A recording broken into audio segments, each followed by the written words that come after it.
naanza kuelezea kuhusu present perfect tense na present perfect continuous tense.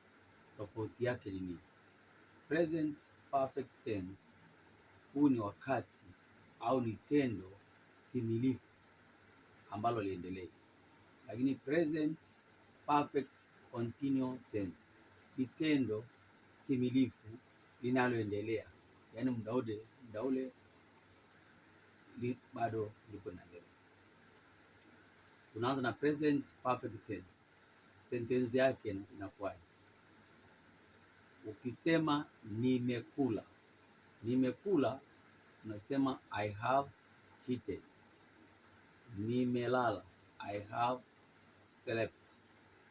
Nimeenda, I have gone. Nimechukua, I have taken. Lakini present perfect continuous tense, ukisema nimekuwa ninalala, I have been sleeping. Nimekuwa ninachukua, I have been taking. Nimekuwa ninaona, I have been seen. Nimekuwa ninaosha uso, I have been washing face.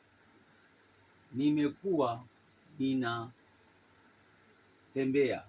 I have been walking. Haya matendo yote yanakuwa yako tofauti. Umeona Kiingereza na Kiswahili huwa vinafanana. Mfano, unasema I ni ni, have me, been kuwa, tembea walking. Lakini na ukisema tena nimekula, ile I, ni, have, me, kula, eaten, ni vitendo tu vinabadilika.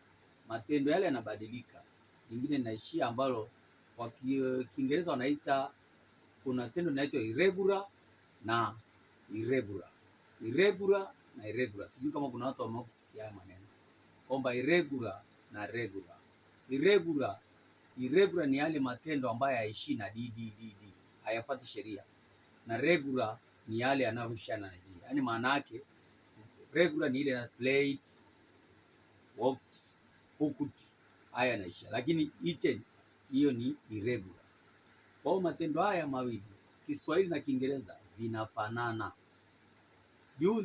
Jana niliwaletea, nilikuwa nasema juzi, jana nimewaletea simple present tense na present continuous tense. Simple present tense maneno yake yanasemaje? I go to school, huwa ninaenda shuleni. I eat food, huwa ninakula chakula. I sleep, huwa ninalala. I open, huwa nafungua. Lakini present continuous tense, I am open, ninafungua. I am going, ninaondoka. I am coming, ninakuja. I am sleeping, ninalala. Hebu tazama, I am sleeping. I ni, am na, sleeping lala. Kwa hivyo vitu vyote viko sawa. Ile I ni kiambishi cha nafsi ya kwanza. Hivyo Kiingereza na Kiswahili vinafanana. Leo nawaleteeni haya matendo, lakini nitakuja hata kuwaletea matendo mengine ya past tenses. Past tenses, matendo yaliyopita. Haya ni present tenses, bado sijaenda future tenses. Hivyo muwe macho, nitawaleteeni vingi.